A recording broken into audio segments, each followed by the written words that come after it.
Welcome to Cozy Noah Vibes, where we listen, we relax, and we get sleepy.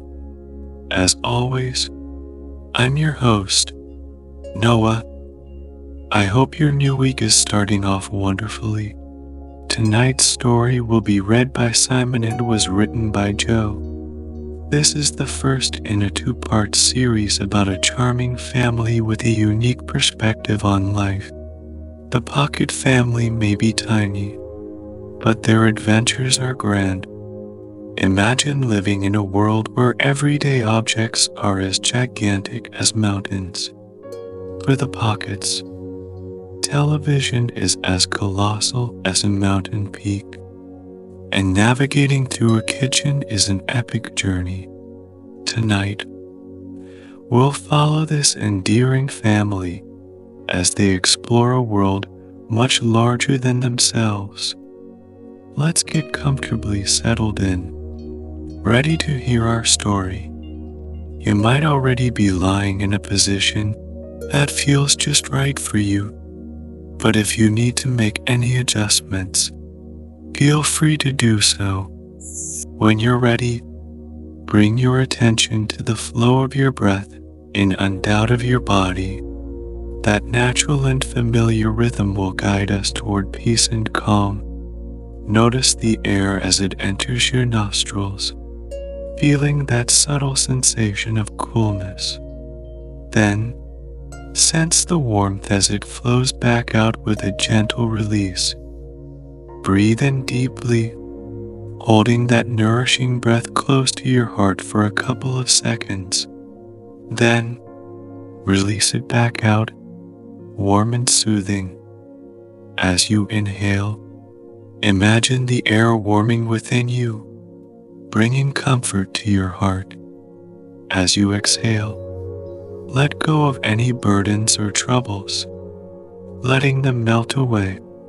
Breathing is such a natural process that we often take each inhale and exhale for granted. Yet, it's this inherent process of breath that makes it the simplest medicine for our bodies and the easiest gateway to peace and calm. Continue to breathe deeply, holding the peace as it warms your heart, and letting go of anything disruptive as you exhale. There's nothing else you need to do now.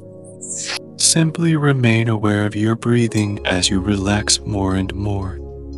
As you continue to relax, let's begin tonight's story.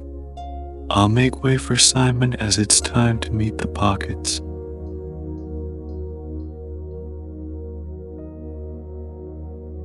The Pocket family is sound asleep on the kitchen windowsill, hidden behind boxes piled high on the counters.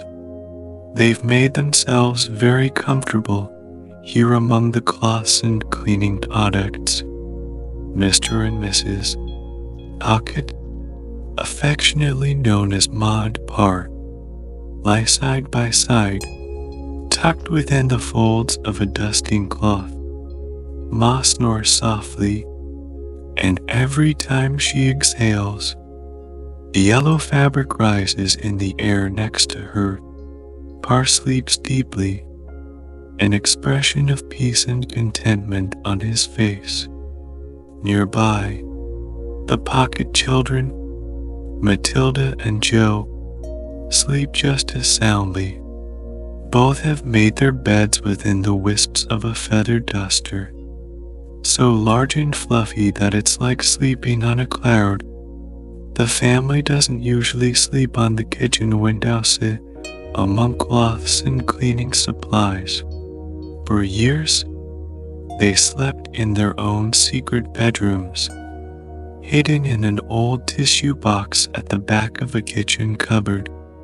There, they lived in blissful solitude, rarely glimpsing the elderly couple who owned the place or indeed any humans at all. Last month, however, a moving van arrived, and every cupboard was cleared out, including theirs. The elderly couple packed everything into cardboard boxes. Suddenly, the Pocket family had lost their old home, but they weren't too worried. They saw it as an opportunity for adventure and exploration, a new chapter in their family story. First, they decided on a temporary move to the kitchen windowsill while the new human family settled in.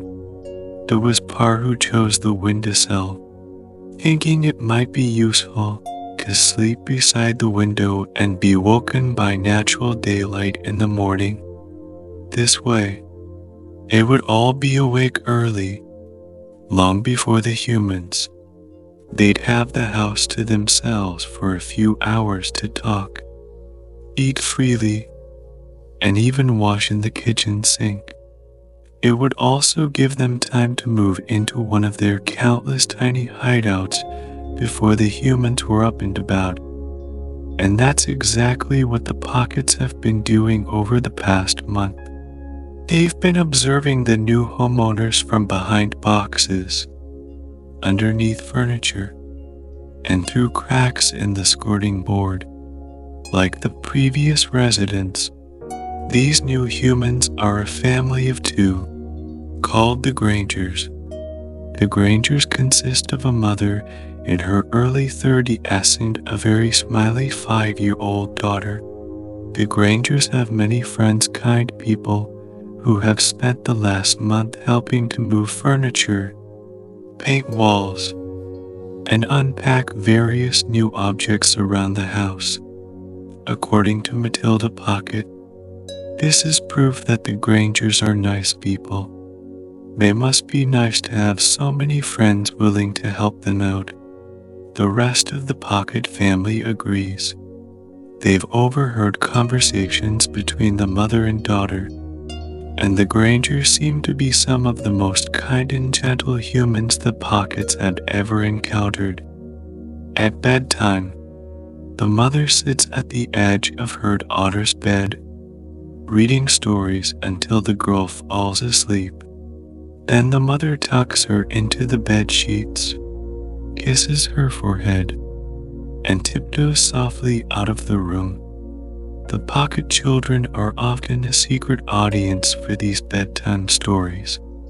Matilda and Joe sit comfortably on a nearby shelf, resting against the books. They love to listen to these soothing tales before climbing back onto the kitchen windowsill to fall asleep. Although the Pockets didn't plan their stay on the windowsill, it has worked out rather well for them. The last month has felt like an extended family holiday. The windowsill is the ideal vacation spot. They've dined like royalty on takeaways left on the kitchen counter and enjoyed access to a constant supply of fresh water from the taps. Their bedding may be unconventional, but it's as soft and comfortable as the sheets in any 5-star hotel. Ma and Par have grown particularly fond of their velvety dusting cloth with its scent of lemon and lavender, but they all agree that the best thing about their new home on the windowsill is the reason Par suggested it in the first place. They love the sheer beauty of the light radiating through the window, especially beautiful now at dawn. As the sun begins to rise, soft light disperses through the glass, casting a golden sheen across the family's sleepy faces and warming their skin with its gentle touch. On the sill, each member of the family begins to stir. They shuffle in their bedding and stretch their arms and legs. Joe is the first to get up. He's the tallest of the bunch. Joe yawns happily, stretching his arms above his head. Then he reaches down towards his toes, feeling the stretch through his back and legs. Finally, he sits down cross-legged to admire the sunrise through the kitchen window. It's the kind of moment that anyone would appreciate watching the sunrise through a clear blue sky. But having spent a lifetime waking in the back of a dark cupboard, Joe particularly appreciates this view. So do the rest of the pockets, who soon come to sit beside him. Recently, this has become their morning ritual. They climb out of bed, sit facing the glass, and look out at the sunrise. Together, they watch as the massive orb of golden light slowly inches upwards in the sky. It gradually reveals the natural beauty at the back of the house, a rectangular lawn bordered by rose beds with a stone fountain at its center. Beyond the grass stands a typical wood unshed painted the same chestnut red as the fence that encloses the space. To humans, it seems like an attractive yet ordinary garden. But to the tiny people on the windowsill, everything is elevated in size and grandeur. The garden becomes a kingdom protected by soaring fences that stretch up towards the sky. The shed is like a massive royal palace, a vision of chestnut magnificence shimmering in the sunlight. And in front of the palace, there are the royal gardens, a vast landscape of emerald countryside flanked on either side by rose bushes as tall as trees. They look like an enchanted forest canopy sprinkled with ruby-like blooms. It's a spectacular sight. What stands out above all else is the garden's most recent addition, the ivory fountain at its center. At the top, water spills from the tip of a beautiful stone pineapple, cascading downwards into a large round basin. The water then spills over its sides, flowing into an even larger pool below. It's a feast for the eyes, for the pockets. This splendid fountain looks enormous, like an Egyptian pyramid. This morning, the pockets sit by the window and admire the fountain, meditating on its sound. To human ears, it's a calm trickling sound, but to the pockets, it's a series of magnificent gushing waterfalls. The fountain is like their very own Niagara Falls right outside the window. As the sun rises, patterns of light bounce on the water, resembling sparkling diamonds. The sight is so beautiful that Par feels inspired. Turning to his wife and children, he says that even after they leave the windowsill, he hopes they'll return here often.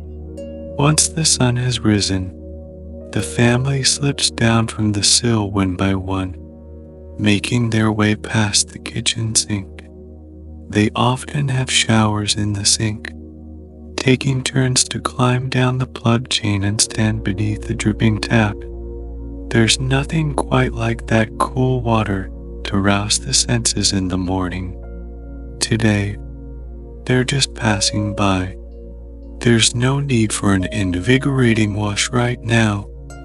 With the prospect of adventure ahead, the pockets are energized and more cheerful than ever.